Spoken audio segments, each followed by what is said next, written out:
Shalom, shalom. Shalom naba. Elinyo sobipai tozomi dans les quatre coins du monde. Shalom naba nanzambe. Ba oyo bazuli bakuya kolanda biso lisusu poko na lelo.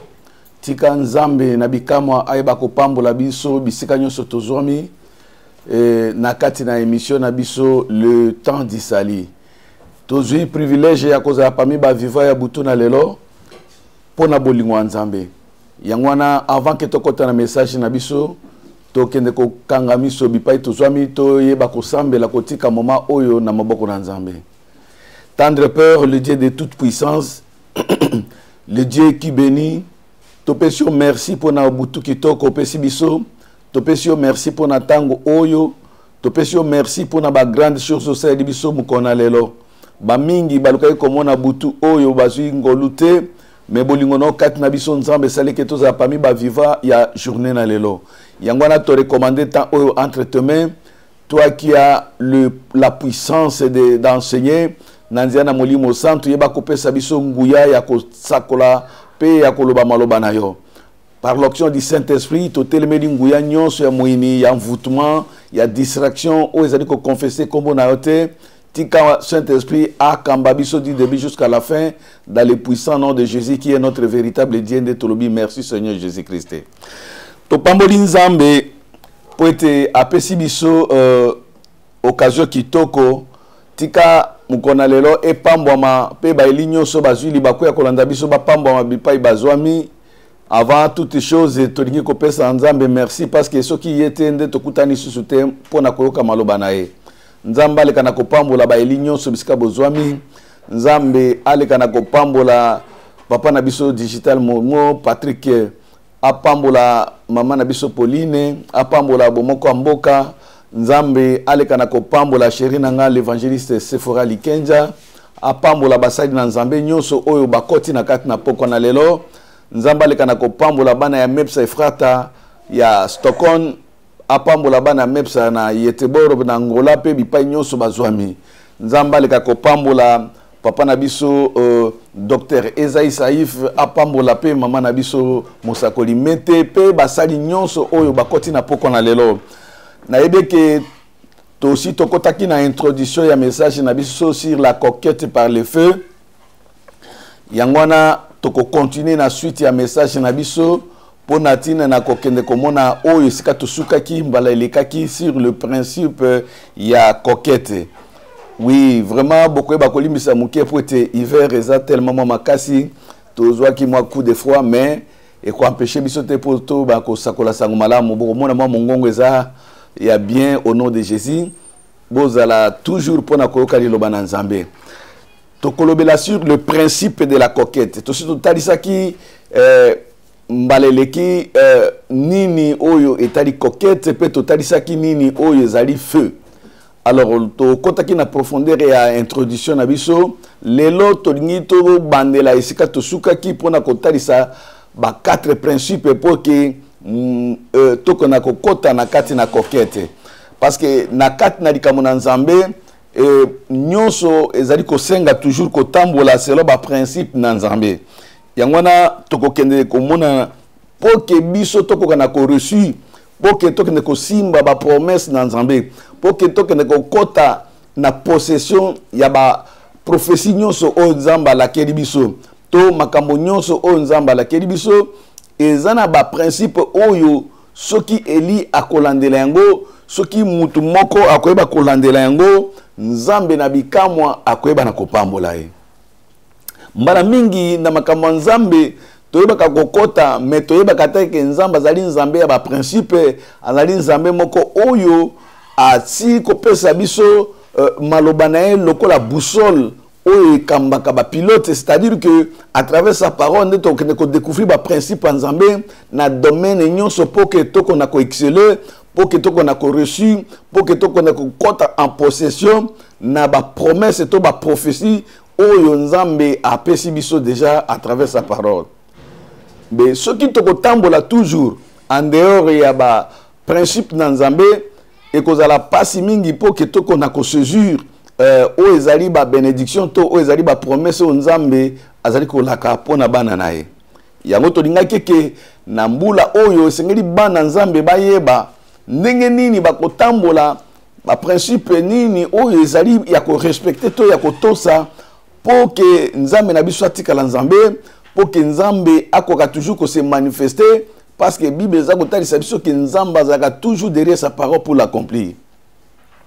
Et au moment où Moutazui ba promesse en Nzambe, Moutazui ba prophétie en Nzambe, mais ce qui a tamboli en dehors ya ba principe, mbala mingi toye baka ko acquiser Nzambe, to ko acquiser ba sai Nzambe que non makambu baloba ki ezai ya lokuta, alors que mutu yende a tamboli te ndenge Nzambe azali ko senga.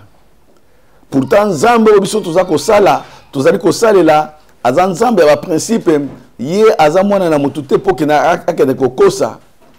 Bible dit que quand il dit une chose, la chose arrive. Ce qui nous a promettre di kambo, et sengeli di kambo na eya, di kambo na esalema.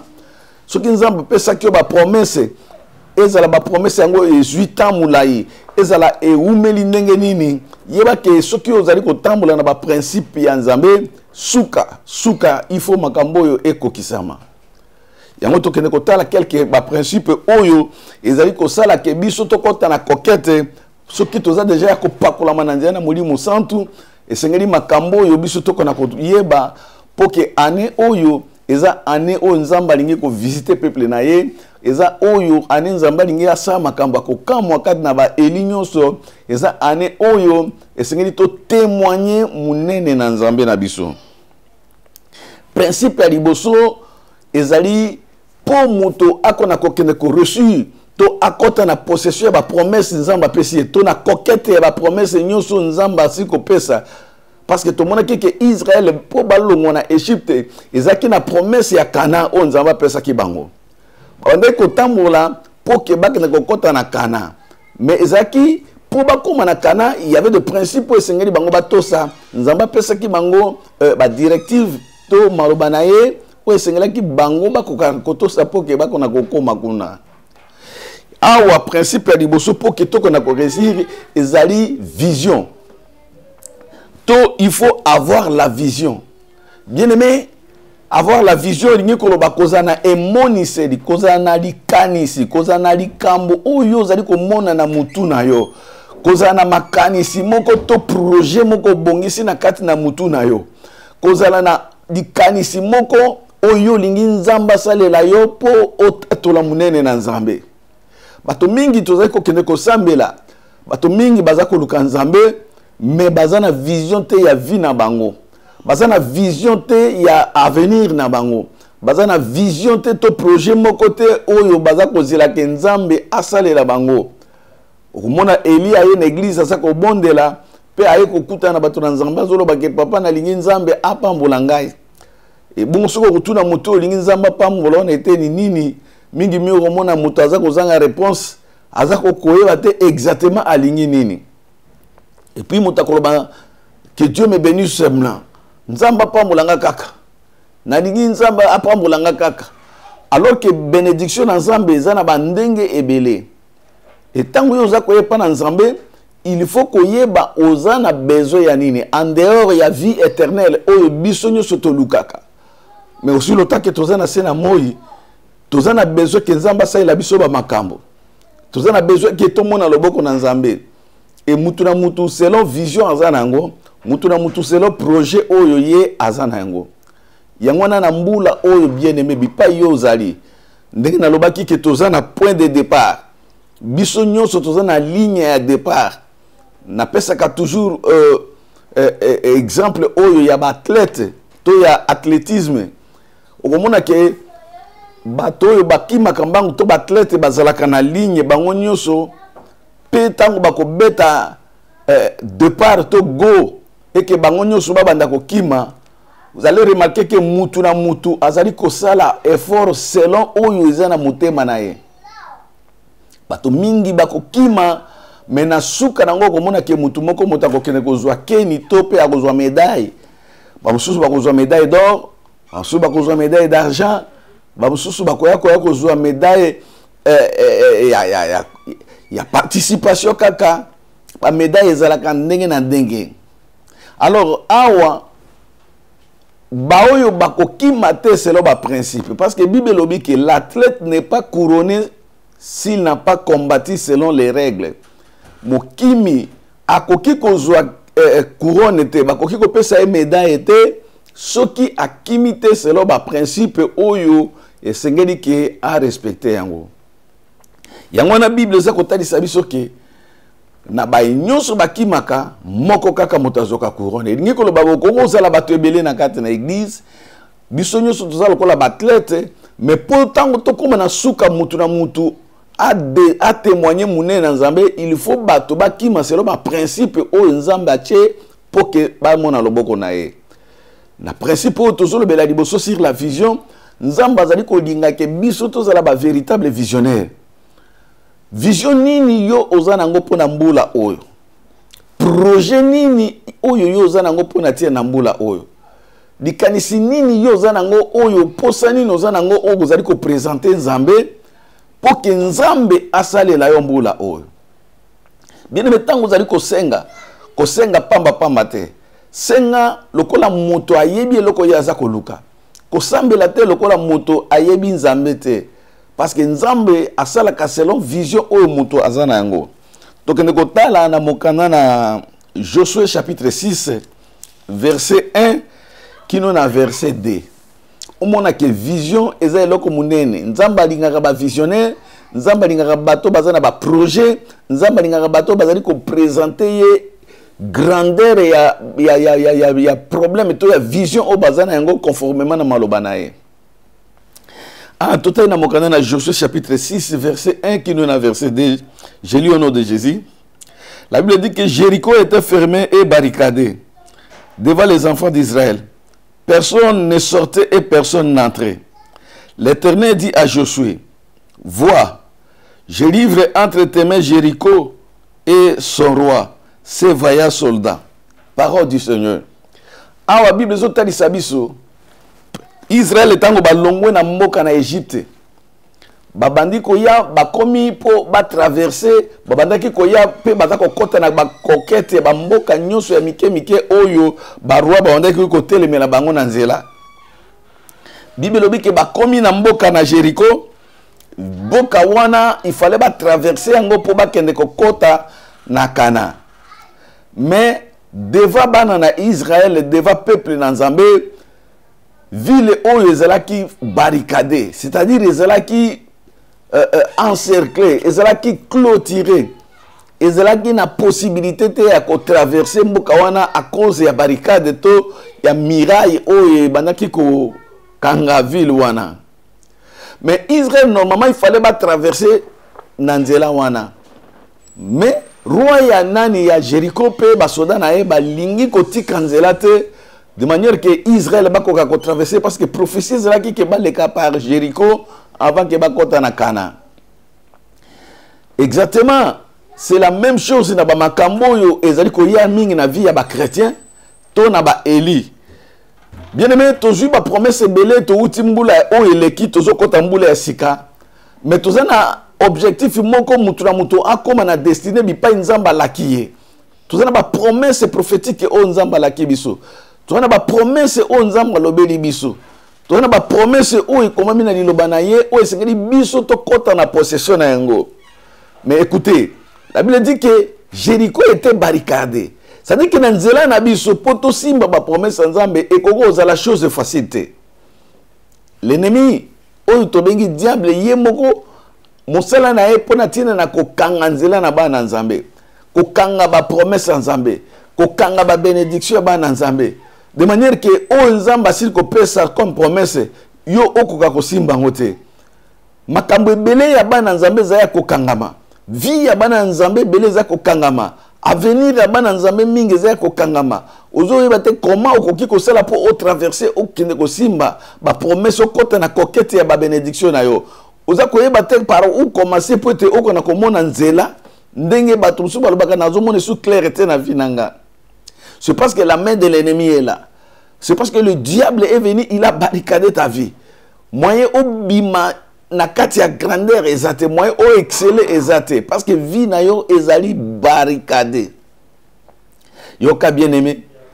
Israël babandaki ko kamwa babi me biso to koleka comment to kokota na possession comment mbala moko Nzambe aye ko préparer musali na ye Josué Nzambe aye ko lobela ye nenga zali ko yebisa mutu moko na butu na lelo. Bien aimé, peut-être vous avez battu par quel moyen au kokiko simba ba promesse en Nzambe. Peut-être vous avez battu par quel moyen au kokiko kota na kati na destinée na yo. Peut-être vous avez battu par quel moyen au kokiko sala pour que vie na yo ait changé. Parce que vous avez que tout est noir et que le diable Satan sa main est venue et ko bloquer vie na yo. La main de l'ennemi est venue pour na ko bloquer vie ya bana na yo, ya libota na yo. Vous avez battu comment au kokiko sala pour que au kota na kati ya excellence. Et de la même manière, Israël Bazara qui bloqué. Mais écoutez, l'Éternel est venu, il a préparé comme principe à Liboso sur la vision. Josué Azaki na vision, il y a victoire. A Monica Kanabiboso na miraille, c'est fini. Ah, Boebiso Sili. C'est comme ça que Bana Nzambe Mingi Baza découragé. A suivi promesse Nzambe, mais Azar où mon par où commencer. La promesse ensemble belé zali ozomona kaka Jéricho et Télémelio makambo ils ont marché ozoyi baté ko sala ndenge nini pour que au traverser de l'autre côté ozoyi baté pour ndenge nini okoki ko sala pour que makambo changer na vie na yo yango na Jéricho ezalaki lokola obstacle pour na tina na bango mais Nzamba ye ko préparer son serviteur.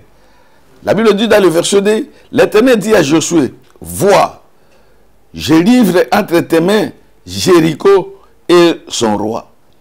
Nzamba zolo bana Josué tala mona ndenge nini na pesi roi ya Jéricho pe basodani na maboko nao. Pendant que Nzamba zolo bana Josué que voit la ville était toujours barricadée. Les murailles n'étaient pas encore tombées. Donc le comment côté ezalaki o ko permettre Jéricho dans Josué à mon roi parce qu'il y avait cette grande muraille où ezalaki ko empêcher.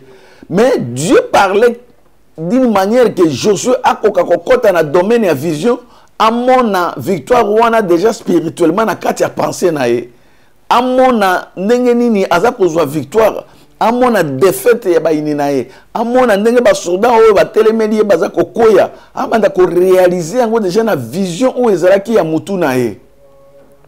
Dieu préparait la vision spirituelle à Josué de manière que ce que Josué bandi komona makambo spirituellement c'est alors que Koko m'appelle une réalité. Bien aimé, na yebisa Eli moko na mbula oyo tolingi kokota oyo tokoti déjà ce qui olingi ozwa victoire projet ozali nango banda nano komona victoire na projet wana banda déjà komona ke makambo yo olingi kosala Nzamba za na yo pe ekosimba banda komona ndenge nini oza ko prospérer na ba domaine nyonso banda komona ndenge nini oza ko prospérer na misala na yo banda komona ndenge nini oza ko prospérer na mombongo na yo banda komona ndenge nini oza ko prospérer na ba voyage na yo banda komona ndenge nini oza ko tambola mboka oyo yo aussi ko programmer ki okokende yango Nzamba zolo ba voix assez à livrer yango entre tes mains. C'est-à-dire que komona te ba barrière komona te ke koko kusale mandenge nini mais quand on a domaine esprit zana projet zana esprit zana victoire déjà conçu na kati ya makanisi na yo oko affronter yango sikoyo na makambo yo za komona na kati ya mutu na yo na ningi na ebisa eli moko na butu na lelo oyo za komona po na bomo ina na mbula oyo yango ne kokokisama Nzamba lingi ke omona victoire na yo Nzamba lingi omona succès na yo Nzamba lingi omona délivrance na yo Nzamba lingi omona changement na vie na yo alors que voix je livre toutes ces choses oyo za komona na mutu na yo Nzamba livrer yango na maboko na yo. Bien aimé, oza komona nini po na mbula oyo? Est-ce que oza komona kaka échec ou bien oza komona victoire? Ce que oza komona victoire, yeba ke Nzamba pesi victoire wana na maboko na yo. Nzamba pesi victoire wana na libota na yo. Nzamba pesi victoire wana na bana na yo. Nzamba pesi victoire wana na makambo nyonso yo kosala. Ce que oza komona makambo minene, yeba ke Nzamba pesi yango entre tes mains. Alongoli yango na maboko ya bayini na yo. Alongoli yango na maboko ya bandoki. Alongoli yango na maboko ya banguna. Nzamba pesi yango entre tes mains. C'est-à-dire ba projet nyonso yo za nango, vision yo za nango, réussite nango za na maboko na yo. Tout ne dépend que de toi. Si tu crois que makambo yo za ko kanisa, le Seigneur est capable de le faire. Yeba ke mbulo yo za ko kokisama dans le puissant nom de Jésus-Christ. ba nyonso bazana vision ya grandeur pour na mbula oyo succès kolanda bango ba nyonso bazana vision ya excellence pour na mbula oyo excellence kolanda bango ba nyonso bazana vision ya prospérité bako conquérir pe na domaine wana ba nyonso bazana ba vision ya makambo ya mariage bango pe boko mona bango ko bala parce que Dieu ne fait que ce que toi tu vois et Bible lobi apesi yango na maboko na yo. Oh bien-aimé, c'est pour dire que ceux qui montent dans un projet, ceux qui montent dans une vision, oh yazali ko concevoir yango na kati na mutu na ye, ba résultat et ko yape à partir de vision oyo zana yango. Donc nous devons donc fixer des objectifs pour nambula oyo. Des objectifs oyo zali clair et net pour que toi atteindre yango. Ba objectif oyo mutu mususu azali na yango te kaka yo moko. Vous allez localiser la bénédiction à travers la parole de Dieu. Et vous allez croire que vous allez mona nzamba kosala yango. C'est ça, vision on nzamba zali nango. Makambo ebele o biso to zali ko mona yango na nzamba akosala yango. C'est-à-dire que nzambe yango ko mona ke na kati na église to ko ki kozala bato ebele. Mais batu nyonso baza beni ndenge mokote mutu na mutu azana source ya bénédiction na ye parce que mutu na mutu aza komona na ndenge na ye na kati ya église yoka ndenge liloba na nzambe za ko yebisa biso na mokana na Ephésiens chapitre 1 verset 3. Ephésiens chapitre 1 verset 3, j'ai lu au nom de Jésus-Christ. Béni soit Dieu le Père de notre Seigneur Jésus-Christ, qui nous a bénis de toutes sortes de bénédictions spirituelles dans les lieux célestes en Christ. Bible dit, béni soit le Père de notre Seigneur Jésus-Christ, qui nous a bénis de toutes sortes de bénédictions, de toutes sortes de bénédictions spirituelles dans les lieux célestes en Christ Jésus. C'est-à-dire que Nzambe, nous a dit que ça est là, parce que c'est ce Dieu-là qui nous a bénis de toutes sortes de bénédictions. Donc, ce qui nous embête, c'est pas moi la vision déjà de toutes sortes de bénédictions.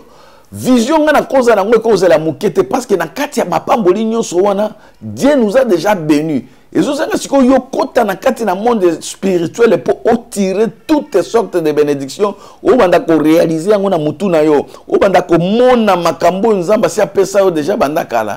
toutes sortes de bénédictions. Y compris du Cameroun, y compris projet nayo, y compris makanisi oyo za na ngoya malamu pour na vie nayo. Dieu nous a déjà bénis de toutes sortes de bénédictions. Ça dit que li pamboli eza makambo te biso to ko créer yango. Ma pamboli nzamba sa pesa biso, mais nous allons seulement provoquer décracher le miracle ou la bénédiction parce que Dieu nous a déjà bénis de toutes sortes de bénédictions. Yango na poko na lelo bien aimé.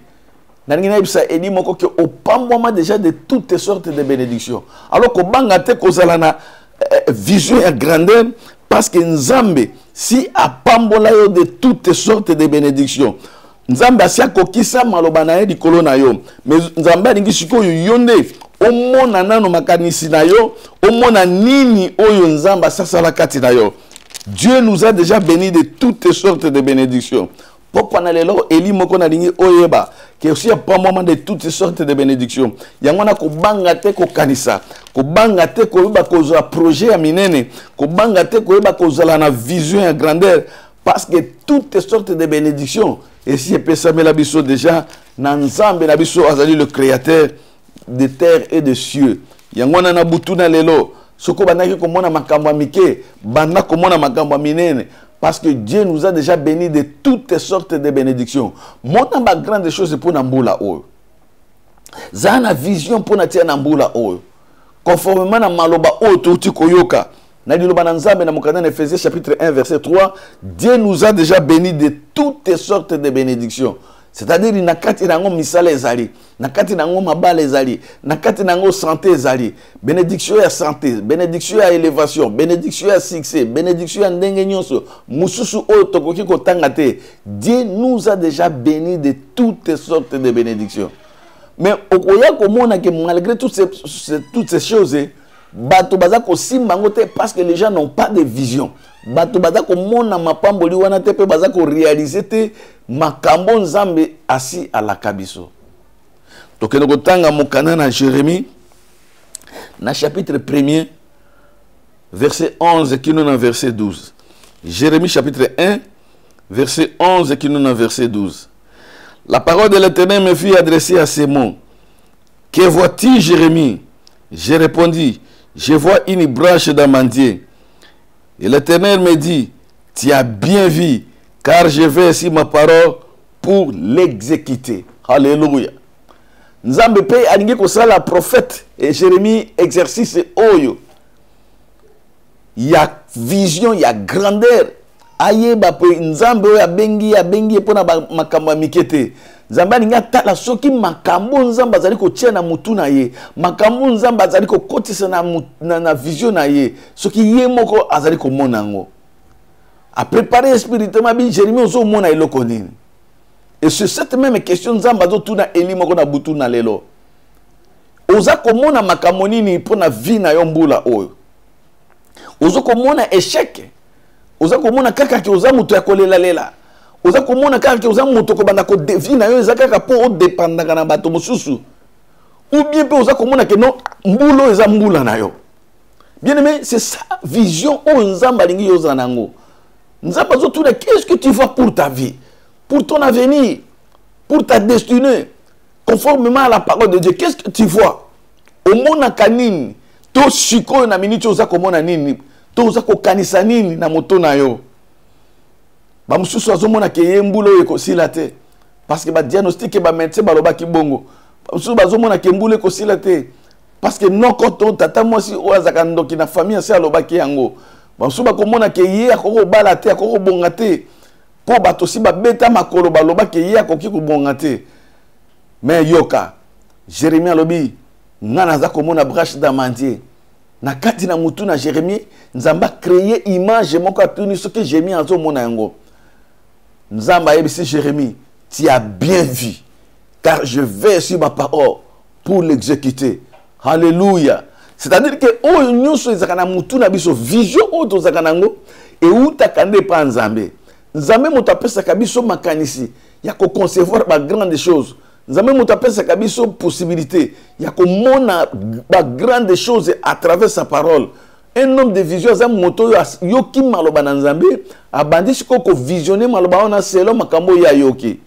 Avant ko mona ke ye aza moto munene parce que atanga ki liloba na nzambe. Ayoka ki prédication et que Dieu c'est un Dieu d'amour. Un Dieu qui nous a bénis de toutes sortes de bénédictions. C'est quoi bandi ko sala ba projet conformément na makambo ya yoki. Et nzamba ebisi Jérémie, ce que tu as vu, tu as bien vu. Moi l'Éternel, je veille ici cette parole. Je veille ici la vision que tu as vue et pour exécuter ma parole. C'est-à-dire si tu vois selon la parole de Dieu, ce que vous avez la vision que l'on a makambo nzamba saloba pour na vie na yo, sache que tu as bien vu. Ce que vous avez la grandeur pour na tina na vie non, parce que Dieu nous a promis la grandeur. Ce que vous avez la élévation, c'est parce que Dieu nous a promis l'élévation. Ce que vous avez la succès, c'est parce que la parole de Dieu nous promet le succès. Ce que vous avez bana conformément à la parole, toutes choses vous avez la vision conformément à la parole.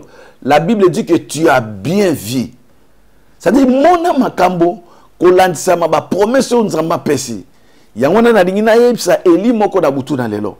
Soki yo oza komona ba grande chose parce que yo kakili loba na nzambe. Soki oza na ba projet ya makambo minene, sache que nzambe ako exécuter makambo yo oza komona. Nzambe azali ko veiller na maloba na ye pour a exécuter makambo yo ozali komona.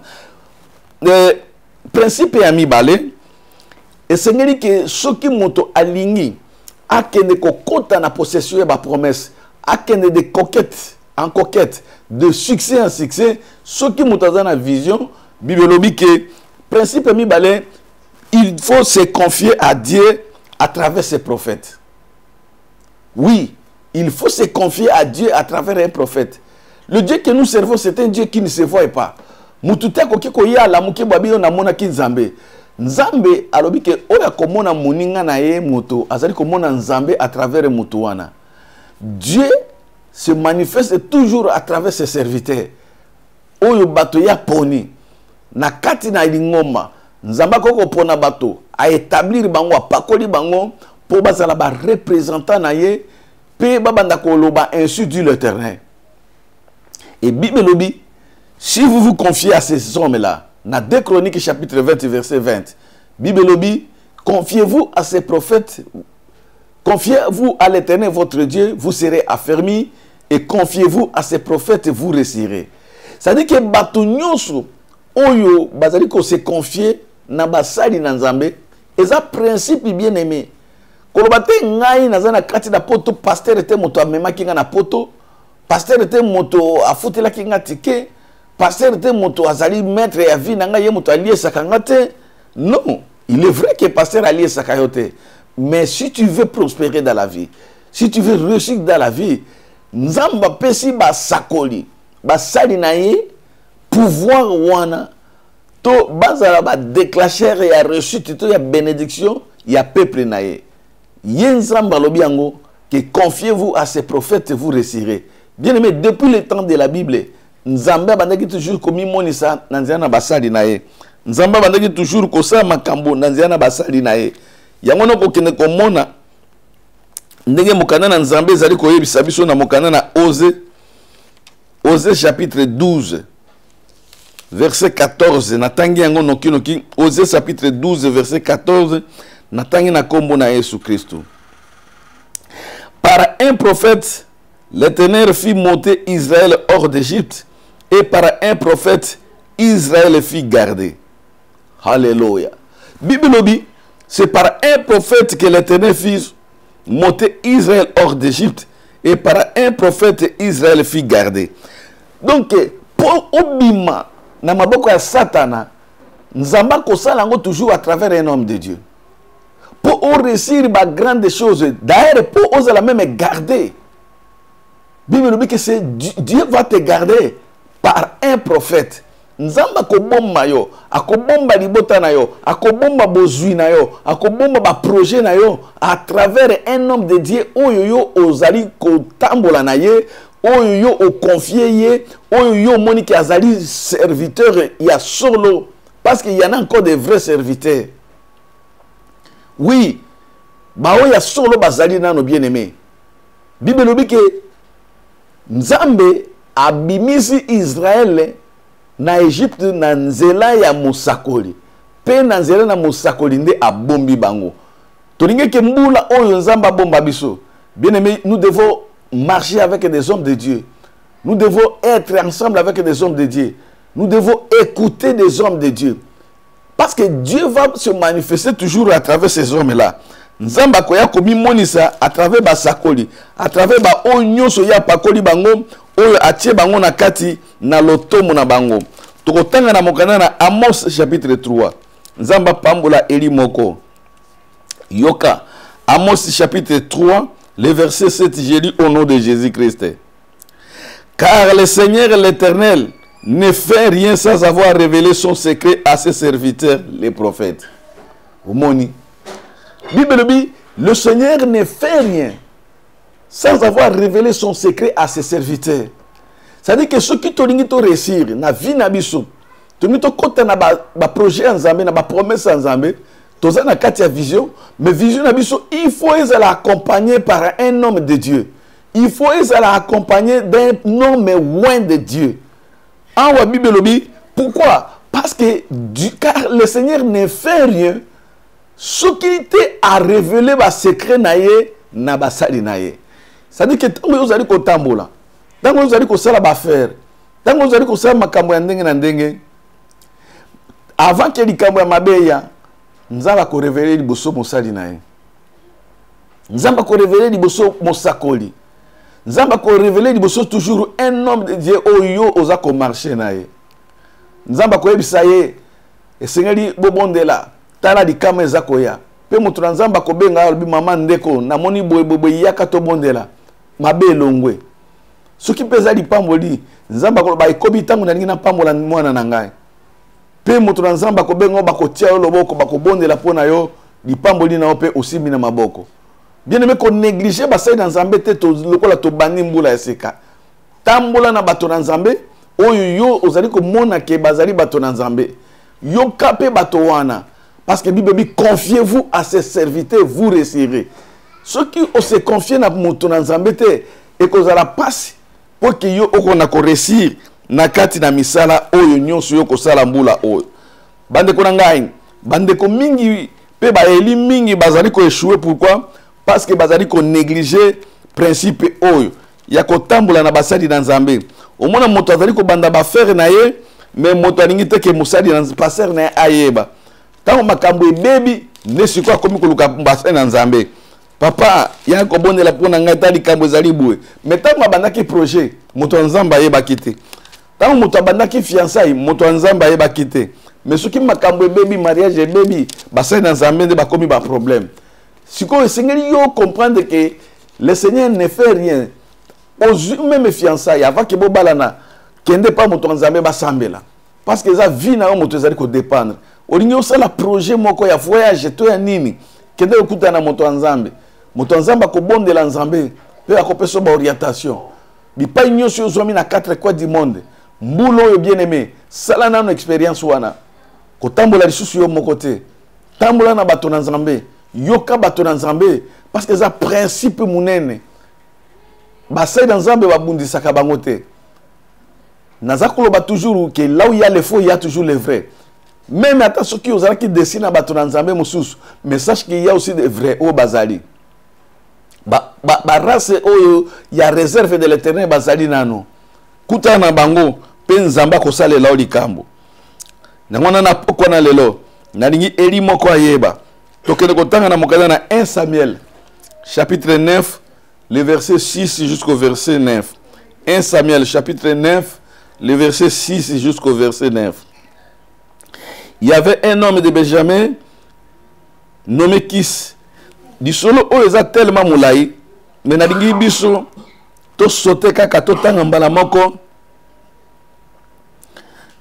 na verset 6 pe to kitin wanati na verset 8. La Bible dit ceci. Le serviteur lui dit, voici il y a dans cette ville un homme de Dieu. C'est un homme considéré. Tout ce qu'il dit ne manque pas d'arriver. Allons-y donc. Peut-être il fera-t-il connaître le chemin que nous devons prendre. Mais Saoul dit à son serviteur, mais si nous y allons, que porterons-nous à l'homme de Dieu? Car il n'y a pas de provision dans nos sacs. Et nous n'avons aucun présent à offrir à l'homme de Dieu. Qu'est-ce que nous en avons? Le serviteur reprit la parole et lui dit à Saoul, voici j'ai sur moi le quart d'un cycle d'argent. Je le donnerai à l'homme de Dieu et il nous indiquera le chemin. Verset 9. La Bible dit ceci. Autrefois en Israël, quand on allait consulter Dieu, on dirait, venez allons voir un voyant. Car celui qu'on appelle aujourd'hui le prophète s'appelait autrefois voyant. Parole du Seigneur. Awa, tozali komona ndenge nini Saul oyo bibwele na tata na ye ebungaki. Akei po bakene koluka yango bakomi na mboka moko bazaki na mosali na ye. Bibelobi ke mosali na ye bandi kopesa ba instruction bandi kopesa révélation moko kitoko epa na mokonzi na ye. Abi papa. To komi to luki to monite. Menga na yebi na ningi na peso proposition moko. Avant que to zonga mais na kati na ville o ezali boso na biso il y a un homme de Dieu.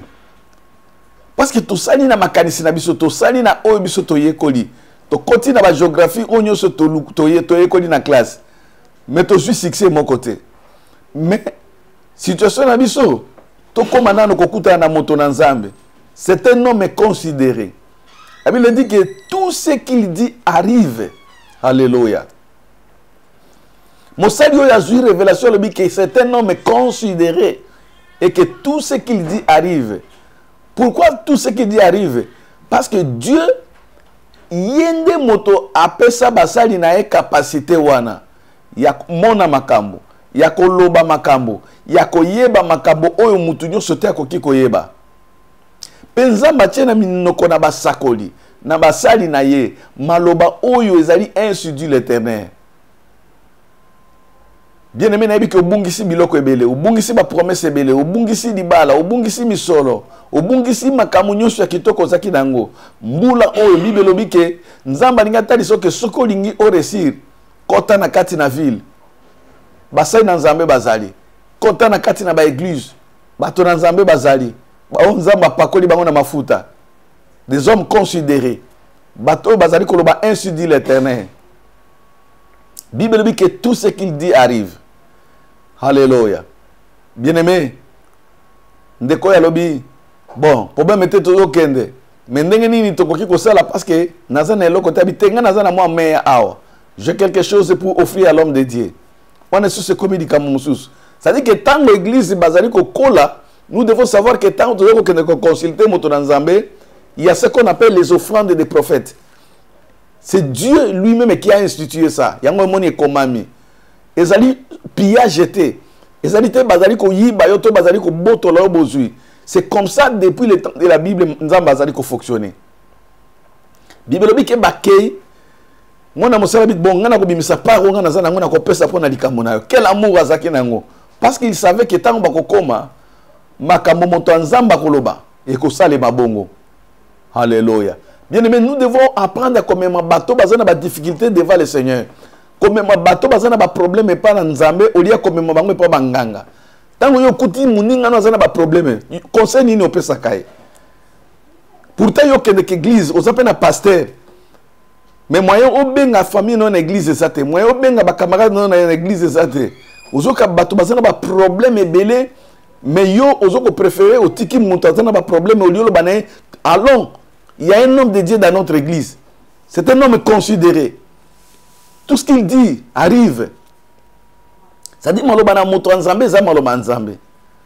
Mbala mingi totika ka ba famille na biso musika na nzambe biso moko toke église. Totika ka ba camarade na biso musika na nzambe biso moko toke église. Yango na lingaki ke mutu moko ayeba ke mbula oyo nzamba poni opo ke mema bato ebele na présence na ye.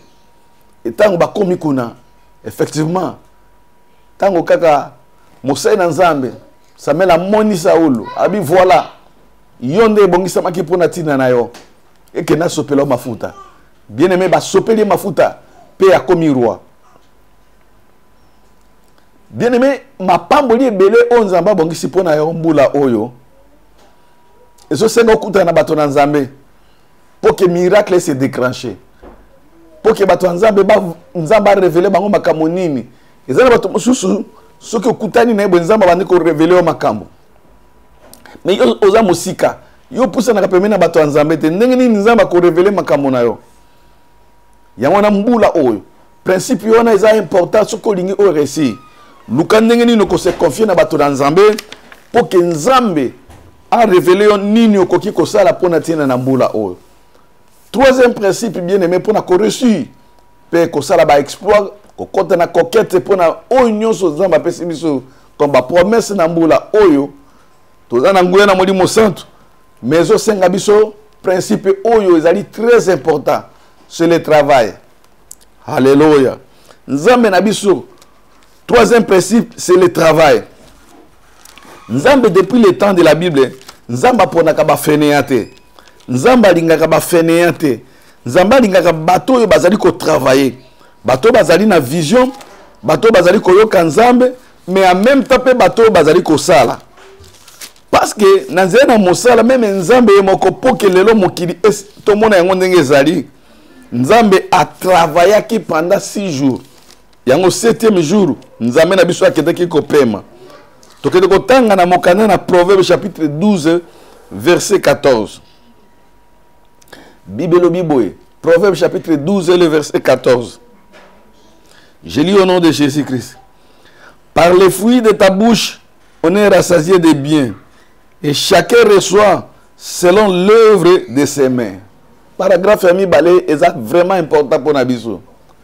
Bible Sabiso, et chacun reçoit selon l'œuvre de ses mains. Mutu na mutu, ako zwa bozui, ako pamwama, ako reçu, ako kendeli boso, selon misala ya maboko na ye. Yango na ezali pasi bien aimé. Soki moninga a travaillé dur, yo olei bozui na ye, olei mitoki na ye, o escroqué ye. bande ko mingi yo bazali ko escroquer bato yeba ke ozali ko mema malédiction parce que Bible lobi ke mutu nyonso akolia kolandisa ma misala ya maboko na ye et mbongo soki moninga sali na maboko na ya pa mwami yo koki ko escroquer yete. Alors total on connaît na Proverbe chapitre 14 le verset 23. Proverbe chapitre 14 le verset 23. La Bible dit ceci: tout travail procure l'abondance, mais les paroles en l'air ne mènent qu'à la disette. Alléluia. Tout travail procure l'abondance. Mosala nyonso o motako sala na maboko na ye. Yango moteko fulu kisayo. Yango ko bemelo abondance. Yango moteko pambola yo. Tout travail. Bien mais na linge ke yo oyeba mosala zo bezalité. Ata mutaza ko teka makala. Eza mosala. Ata mutaza ko teka mai. Eza mosala ko sekate. Ata mutaza ko kombola balabala. Ko sekate eza mosala. Tout travail. Bato mingi awa na poto ya azali ko seka misala na baninga mususu. Azali ko seka misala na bandeko mususu. Mais ya kendeke mosala te. Mosala neka ko senga. Mosala neka ko kende ko yiba na ba compte ya mindele, ko yiba na ba entreprise ko buka ba bank pona nini alingi ko sala te. Et lobi tango leta ko tche maboko 20 ans na prison vie ko beba. Mais ko mona ndeko yo banayi ko seka. A s'organiser malembe lobi okoyoka kuna asomi te ne mabele okoyoka lobi kuna za ko préparer retraite na malembe okoyoka lobi kuna atongeli bana na ndako parce que zali mitoki ya misala na ye yango na bien aimé na mbula oyo nzamba za na besoin ke biso toko na ko exceller na misala ya maboko na biso. Jacob poke akende kozwa mwasi toyebi ndenge nini anyokomaki. Bible dit qu'il a travaillé pendant 14 ans. A travaillé dans nos 7 ans pour Rachel. Mais il faut ça Léa. Donc nous avons na Genèse bandeko bazali kotanga parce que toko banda kotanga ba référence nyosote na kopesa bino na Genèse chapitre 29 verset 15 jusqu'à 21 virgule 22 jusqu'à 30. Dans le Bible, Genèse chapitre 29, verset 15 jusqu'à 21, virgule 22 jusqu'à 30. Genèse chapitre 30, verset 25 à 35. Et puis Genèse chapitre 31, verset 3 à 13. Nabandeli, Genèse chapitre 29, verset 15 à 31, virgule 22 à 30. Genèse 30, verset 25 à 35. Et Genèse 31, verset 3 à 15 à 13. Jacob oyo po akede kozwa eloko ezaki motema na eto Rachel na ye amona ki 14 ans wana lokola 14 heures lokola 14 jours kutu te lokola 14 heures na miso na ye parce que azaki na vision ya Rachel azaki na objectif ya Rachel malgré ba pesa ke ba mbule ebele nzamba yaki ko pambola ye e na sima ya misala oyo asalaki ya domestique ya kobatela ba bibwele ya là-bas, Bible lobi que non seulement pas moi qui na Rachel Pelea, mais Nzamba eko récompensé lisusu na babibwele, pe il est devenu un homme riche. Andima ki kozwa tant wana ya sacrifice pour assurer vie na ye. Bien aimé, ce qu'on dit que kozwa tant ya sacrifice, Nzamba kopambola yo. Eza pasi pour na tia na kokende ko musala, mais tango ya kobuka ezaka lipamboli. Pona musala moko bondela nzamba pe so vision pe sala musala o nyonso yo moni ke oza capable ya kosala lobi okozwa lifuti nango. Principe ya suka tope quatrième principe c'est savoir saisir les opportunités. Bien aimé to koti na mbula o ya sika to bondeli pa na nzambe et oyo principe ya suka oyo to quatrième principe ça principe moko bato mingi ba négligeaka. Yoza moto za déjà kopambwama. Oza moto déjà oza na Saint-Esprit. Oza moto déjà oza na vision na yo. Pe oza moto oza kosala. Mais oko remarquer que na kati ya musala, otambola kape na basai na Nzambe, oyoka kape basai na Nzambe. Mais il y a des moments où Nzamba koya ko visiter yo. Et sengeli sikoyo oyeba ko discerner ba ta pe ba opportunité Nzamba ko tia liboso na yo. Bible lobi mutu nyonso ozali kotambola na kosimba ba opportunité nzambe akopambola ye. Nzambe na biso aza nzambe ya lobi te. Makambo oyo yo osengeli kosala yango lelo kozongisa yango lobi te bien-aimé. Toza na principe ya lelo soki nzambe alobi kaza ko visiter yo lelo lelo simba lipamboli wana makambo yo olingi kosala yango lelo kozongisa yango lobi te parce que oyebi te lobi makambo nini ekoki koya. Nzambe na biso aza nzambe ya ba opportunité. Tokofungola mokanda na Josué chapitre 3 le verset 7. Josué chapitre 3 le verset 7. L'Éternel dit à Josué: aujourd'hui, je commencerai à t'élever aux yeux de tout Israël afin qu'ils sachent que je serai avec toi comme j'ai été avec Moïse. Tango mission na Moïse esidi nzamba bengi Josué alobi na ye lelo nazako banda kotombolo na miso na Israël po bayeba ke nzambe na kozala na yo ndenge nazalaki pa na Moïse. Nzambe tango apamboli Josué alobaki nete ke bon mikoleko ya na banda na kopambola habité lelo. Et Josué a saisi l'opportunité wana. Yango no moni Josué tango akomi na bokonzi absangisi Israël abi bo sikoyo bino bopona nzambe nini bino bolingi kosalela. Lokola ngai na moni nzambe oyo moi et ma maison nous servirons l'Éternel. So bino boponi ba nzambe ya misika ya ba égyptien ngana zo yebisa bino ngana libota na nga to servir nzambe. Nzambe zo yebisa Josué abi que aujourd'hui je commence à t'élever. Bien-aimé nzambe na biso nzambe ba opportunité.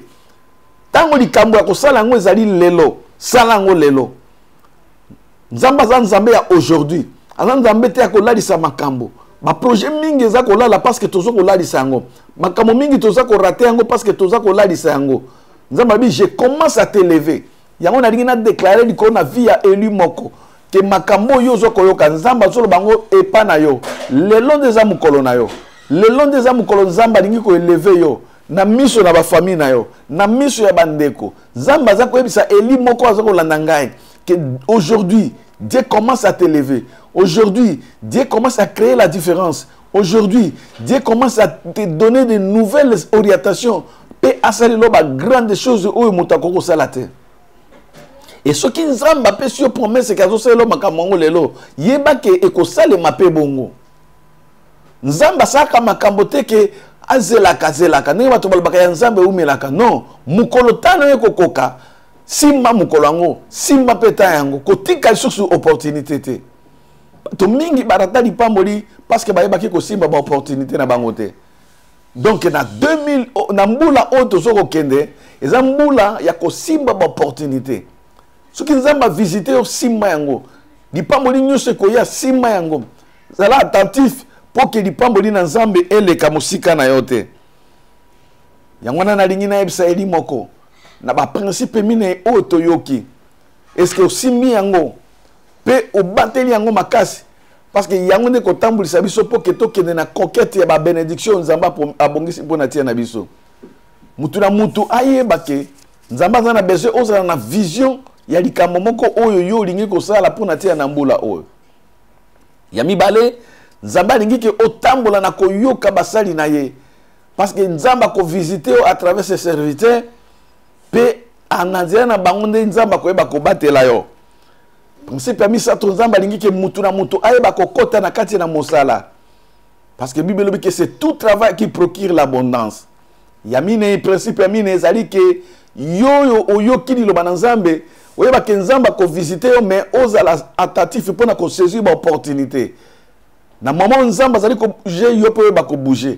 Na moment lipamboli na nzambe yeli yo simba yango. Na moment visitation ye na kati na libota na yo simba yango. Parce que simba na yango e kozala susu possible te. Yango na poko na lelo bien aimé. Nzambo ya pesi biso ane oyo. Alinge ke toke de ko réussir, alinge ke toke de succès en succès, alinge ke toke de progrès en progrès. Na ningo ko pambola eli moko. Waza na vision ya grandeur pona mbula oyo. Nge ko pambola eli moko. Oyo andimi ko tambola azala accompagner na basai na nzambe. La nzambe na bikama fungola lola pona ko pambola eli moko oya ndimi ko luka mosala pe abada ko travailler durement na ba domaine nyonso ezala ba faire privé ezala na misala ndenge na ndenge nzamba pambola mosala na eli nyonso ba nyonso bazali ko sa ba bazana ba projet poko na nzamba pambola bino nzamba kede ko simba biso après so sensibilité prophétique pona ko ba ko comprendre ba opportunité ya visitation na nzambe tango nzamba azali ko visiter yo poko na lelo ezala poko na lipamboli bipai ozwami okosenga epa na nzambe ke kolo ngai oyo nalingi opesanga makoki na tambola na baprincipe oyo mine de manière ke mbula oyo natatola munene na yo nalingi ke nzambe otondisanga na epakolami na sensibilité prophétique en fait ke kolo na simba baopportunité nyonso opportunité moko te ya lipamboli eleka ngai esika ozwami ndeko nalingi nasambela mpo na ntina na yo. Tendre Père, le Dieu de toute puissance. Na pamboli yo parce que ozali nzambe na bikama. Merci pour na maloba na yo. Merci nkolo po ete yo za nzambe oyo okokisaka oyo bimaka na munoko na basali na yo. Pambola bandeko nyonso selo ba vision mwanzani yango po na mbula oyo. Boyo bakangi misala minene, bakangi ba projet minene nzambe ba mona loboko na yo. Boyo bakondima ko tambola na basali na papa ba mona loboko na yo. Ba nyonso bakosa misala pambola misala ya maboko na bango pe ba projet na bango. C'est to segi Saint-Esprit asimba peuple na afeke bazala sensible na visitation nyonso oyo yoko kitsa liboso na bango. O nyonso ya ténèbres puissance nyonso égarement o nyonso ya envoûtement ya kakubunisa bana na to rendre yango sans effet. To déclarer année comme une année nzambe ya coquette par le feu du Saint-Esprit. O mimuni saki ozali nzambe. Papa, oh, to sengite kokise la peuple na yo dans le puissant nom de Jésus-Christ qui est notre véritable Dieu de Tolobi. Merci Seigneur Jésus-Christ. Nzambe alekana ko pambola ba elinyo so bipai bozwami tokobi na suka ya message na biso. Nzambe apambola ba ba koti na butu na lelo ndenge tolobaki na liboso na pamboli chéri na ngai évangéliste Sephora Likenza na pamboli bomoko ya mboka papa na biso Patrick Momo pe mama Pauline.